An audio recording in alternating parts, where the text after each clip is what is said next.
Hi, everybody. It's Karon Thackston at marketingwords.com.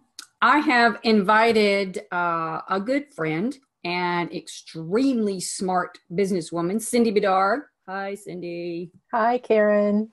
We're going to chat today about list building. That seems to be a never-ending struggle for a lot of people. And I will tell you truthfully that way back 1,000 years ago, or in 1999, when I first started Marketing Words, I did not do anything with list building.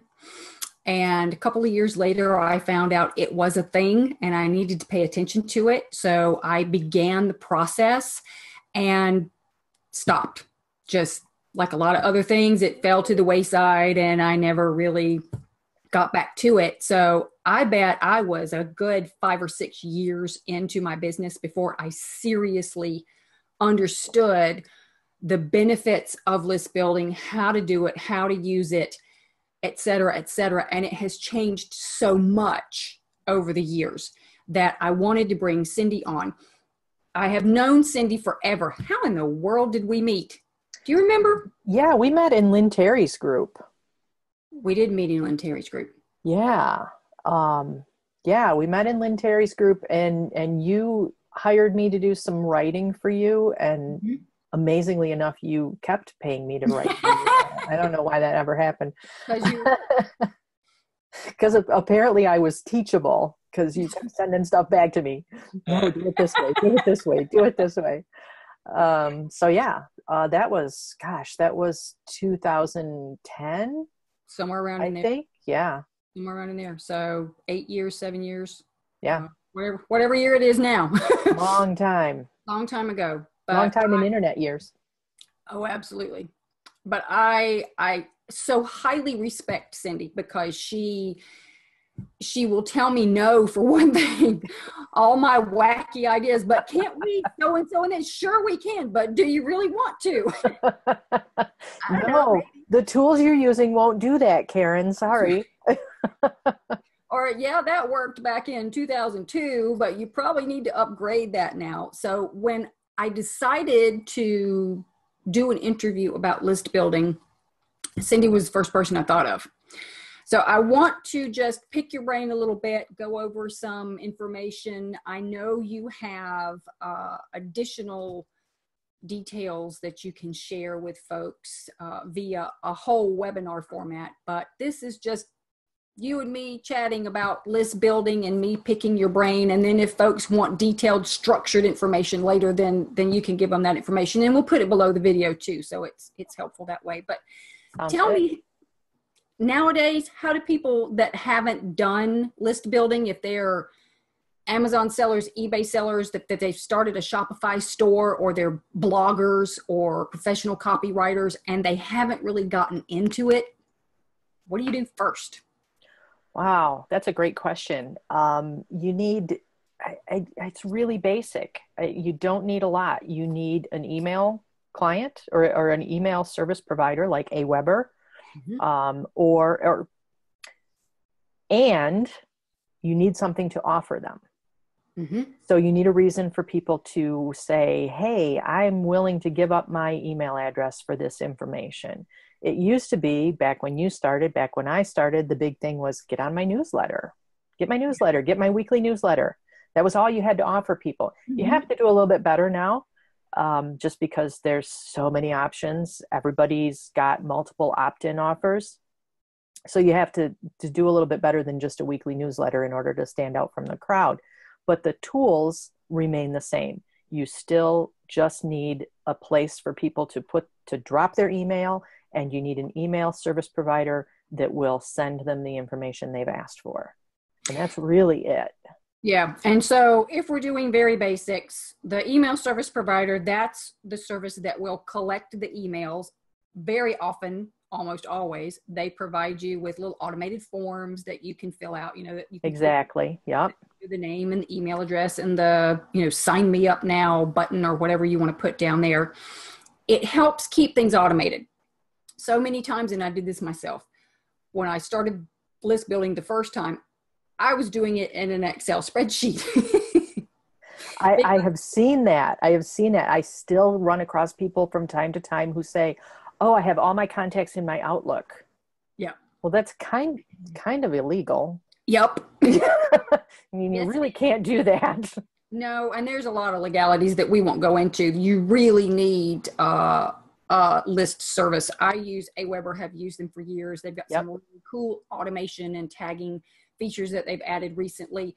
You can do services like MailChimp or Constant Contact or Drip or things like that, but you need to be careful because some of them have different criteria and stipulations. I recently had an issue where I switched, thankfully, one list from Aweber, and I was going to try out Drip, only to find out after the fact that Drip does not allow affiliate marketers. So if you're sending out offers and you're using an affiliate link to earn a commission, you can't use Drip. There are others like that. Do you know of others off the top of your head that won't? MailChimp is famous for it.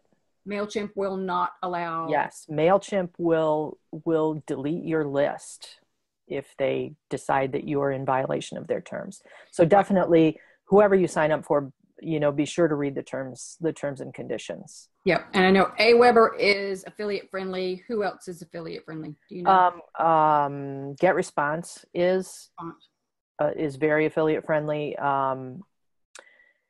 It's funny because I use ActiveCampaign and their terms and conditions read very similar to MailChimp's, and I was super nervous about them at first. So I reached out to their support. So this is something else you can do. If you're not sure about something, reach out to their support and ask them. And when I signed up with ActiveCampaign, then they asked me to send them examples of the emails that I had sent, my most recent emails, and a couple of my landing pages. And they looked it all over and said, nope, you're good. Okay. You're good. Right. These are fine.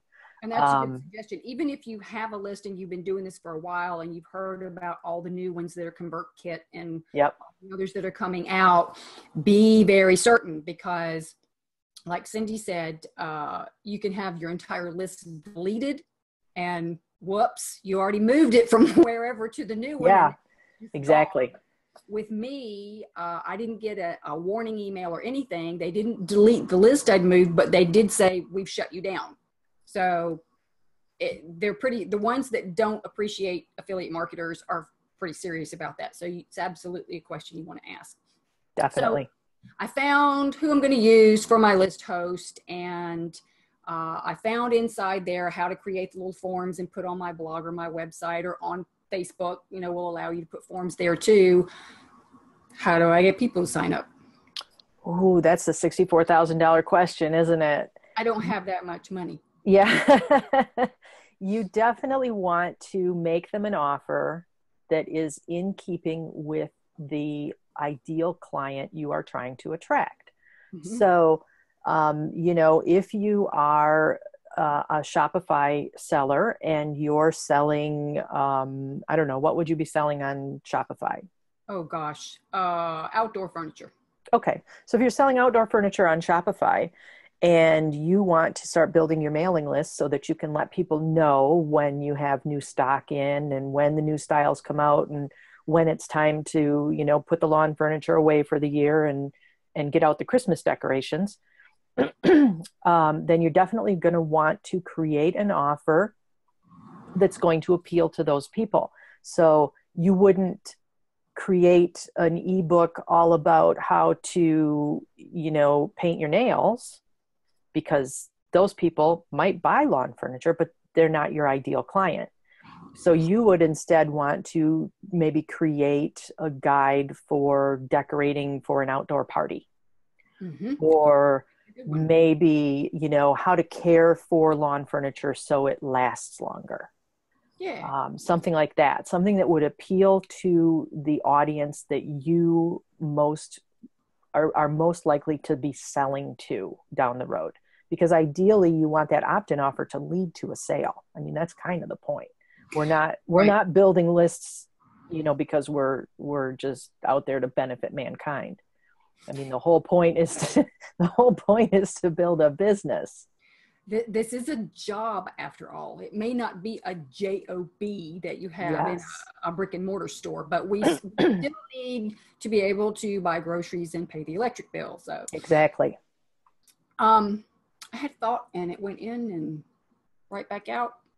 Oh, you were talking about the cool things. I liked the one about how to host a successful or a fun outdoor party and things like that, how to care for the lawn furniture.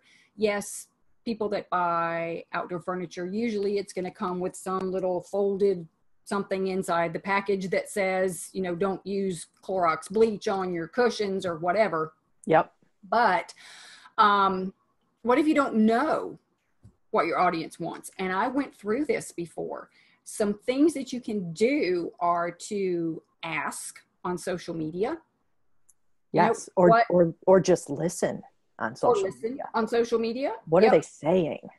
Exactly. What are, you know, go around and look in groups, especially because groups seem to be much more targeted than just somebody's timeline. So look at the problems that people are, you know, take a little note or open up OneNote or something and jot some notes down. You know, gosh, in the last 15 minutes while I've been scrolling through threads, I've seen 10 people mention the same problem. Can you create an ebook out of that? Or even not even ebooks. That seems to be what everybody thinks of first. There are lots and lots of different things. I watched yesterday, kudos and shout out to Pat Flynn. Oh yeah, I watched that. Yep, who had awesome video with 17 different types of freebies that you can give away to entice people. And I don't know if I'll remember them all, but cheat sheets and checklists and short video series, an email series, you know, where you send a lesson a day for X number of days. What was you watched that too, didn't you? I did. Quick start guides, video trainings. Oh gosh, he had all kinds of stuff on there. And one of the points that he made, which I found to be true, and you probably have too in the past several years, it used to be that people want, you know, after the newsletters kind of went away. Then it became the ebook, and people wanted, you know, 300 pages of this massive ebook. Not anymore. Nobody wants it anymore. Nobody has time to read it. I was about to say, I don't want to read a 300-page ebook. No, they're not going to read it. They want a one-page checklist or cheat sheet, something that they can look at really quickly, figure out what they need to know, and move on. Exactly. I would argue that even videos don't perform as well anymore. Remember when the Jeff Walker launch formula was super popular, where they had the 3 or 4 video series and you had to opt in and every day there was a new video? I don't think that works as well anymore either. It's too time consuming. It is too time consuming. Shorter videos might do okay. 5 minutes, 8 minutes, if you wanted to do, you know, one of those a day or something like that. Or just make the entire series available. And I understand from a marketer's standpoint, we want to continue to have those touch points.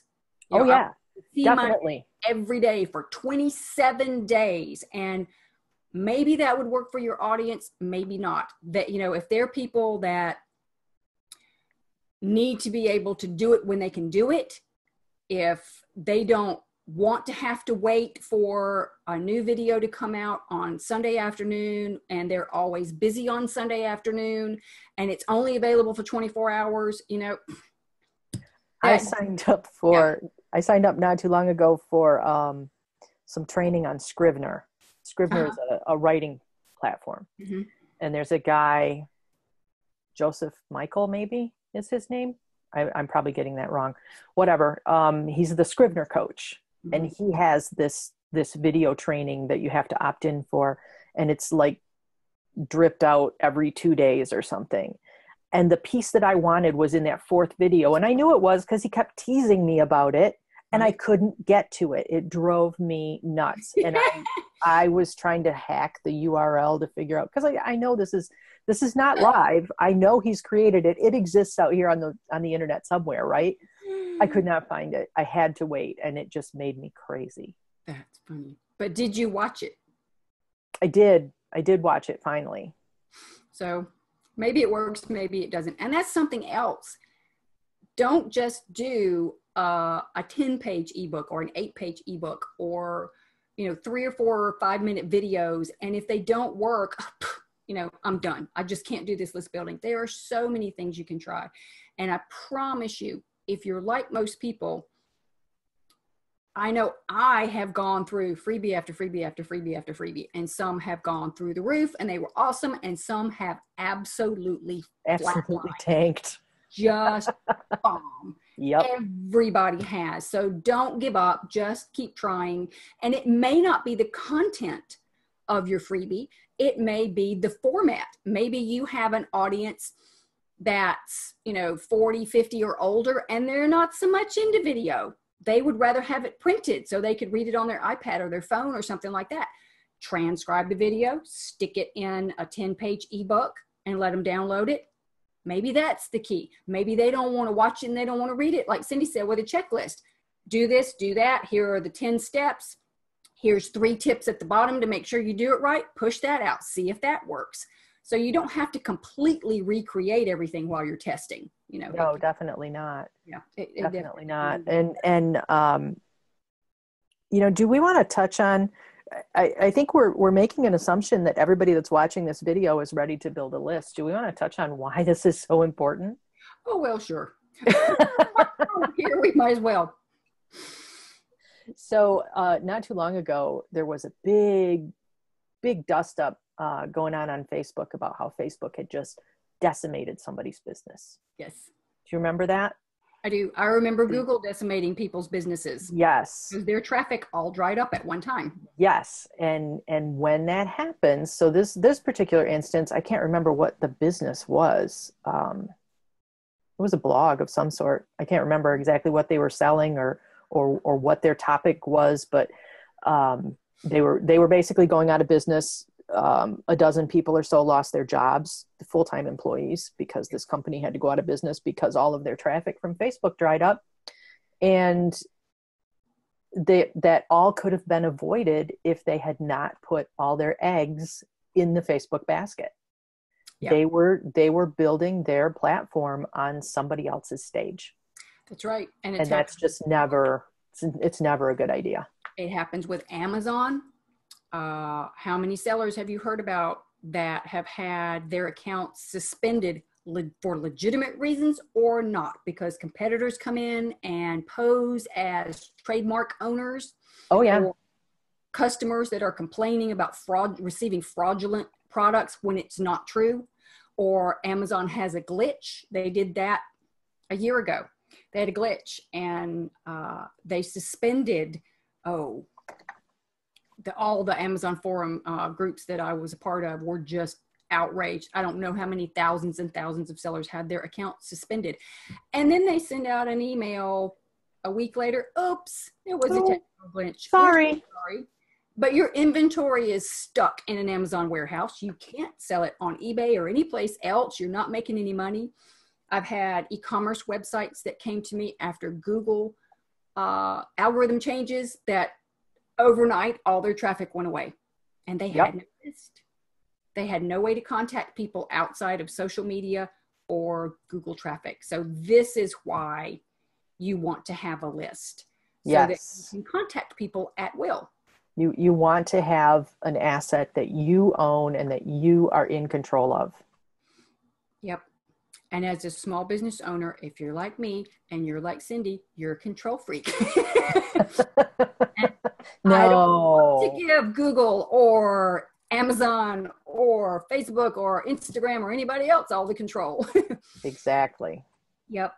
Okay, so we have our list host and we know why we need to build a list, and we figured out what our freebie is.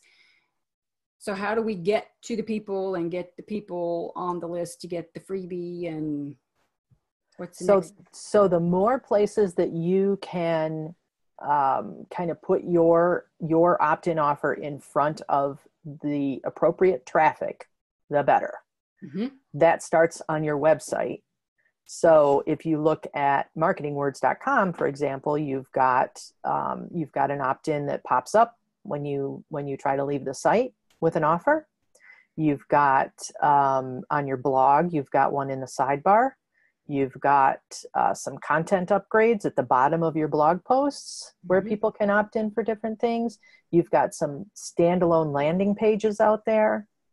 And what else? What else do you have?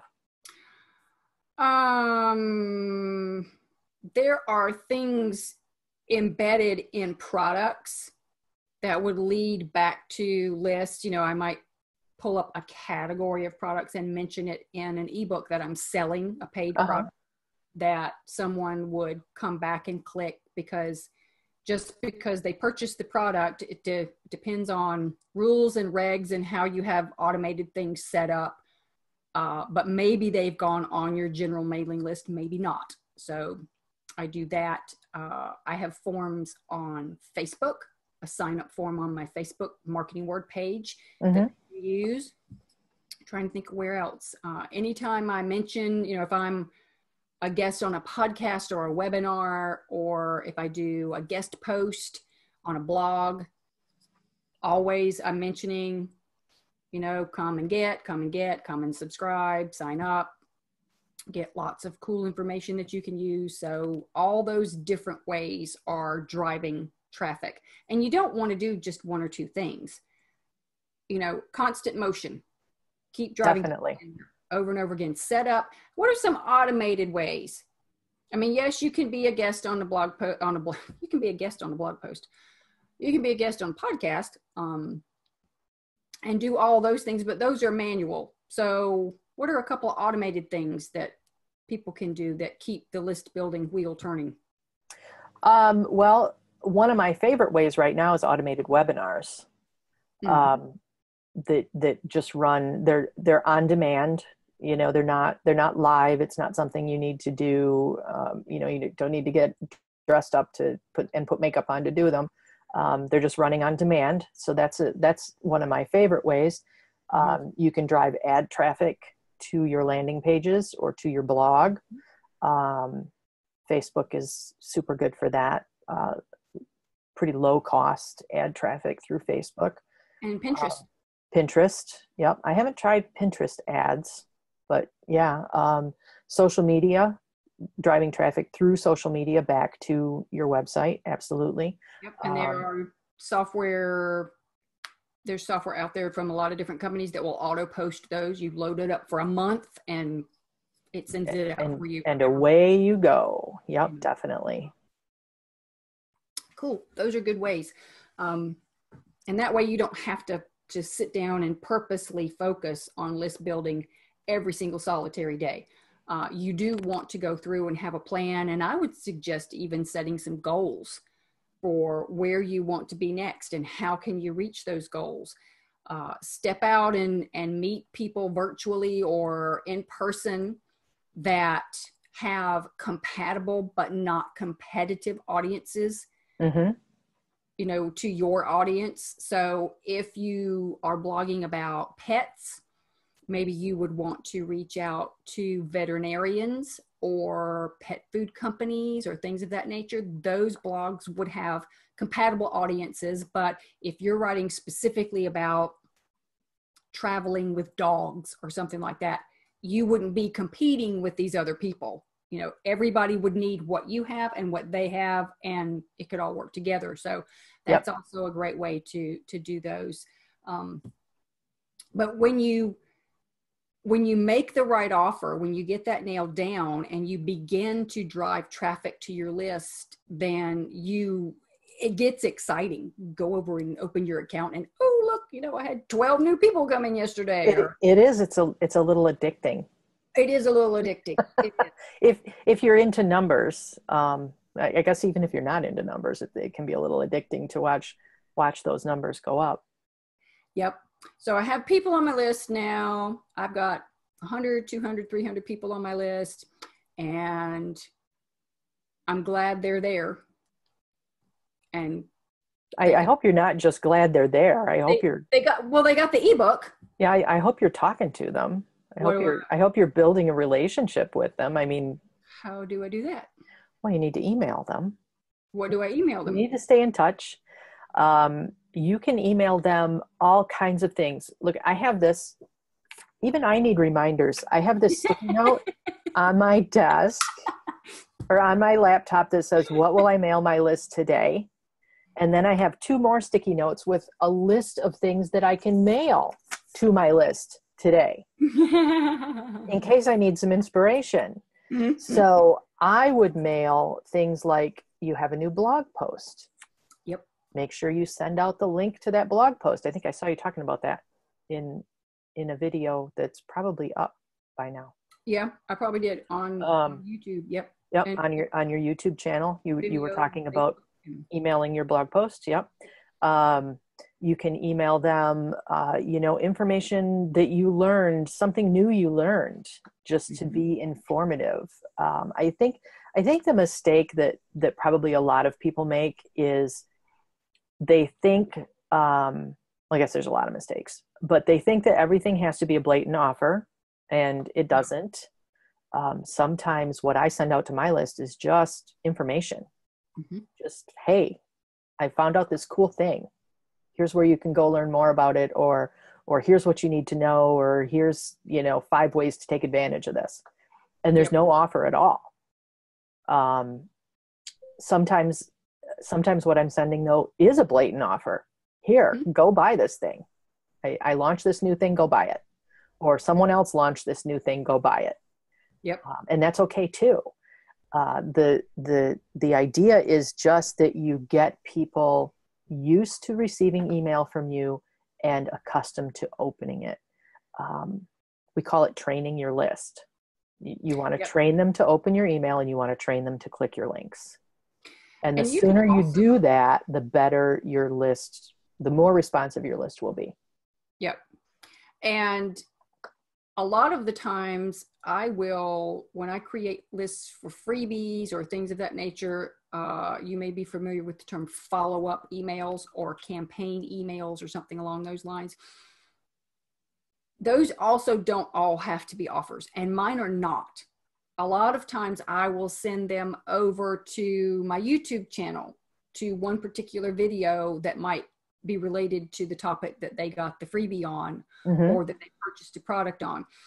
I might send them over to the blog, like I said before, and I have a link to the category, or I do a search on my own blog for keyword research ideas or something like that, blog post topic ideas. And then all of those that come up, I just copy that link for that one search and put that in and say, check out all these other articles over on the blog.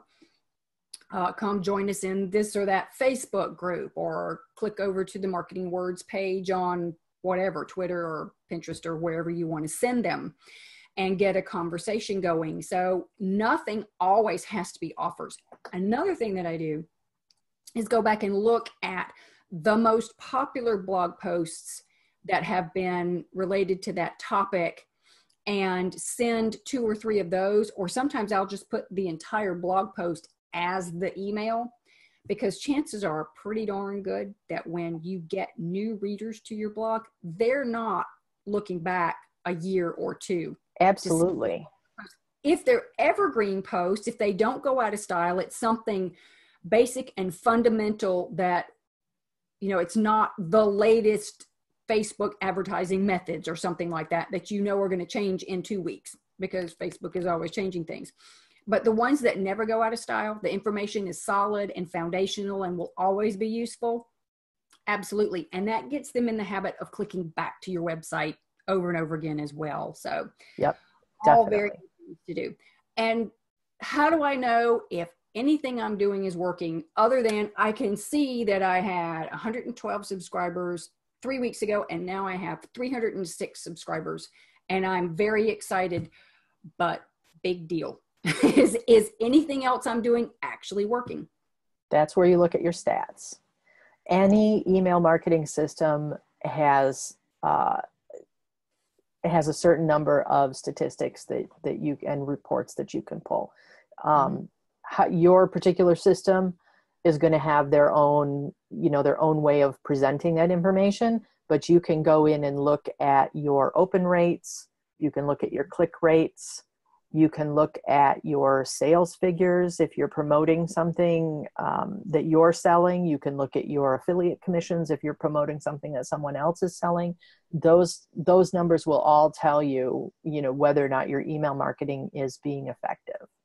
Mm-hmm.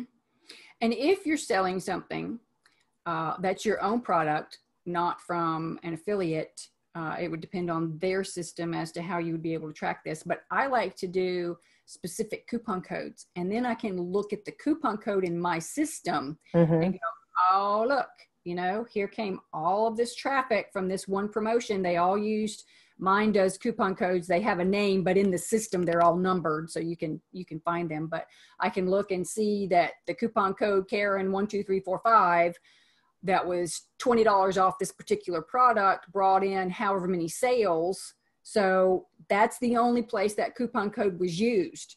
Yep. So I know that it came through that email and they hit the site and they bought and whatnot. So I can kind of judge, looking at the email service provider, the open rates and the click rates.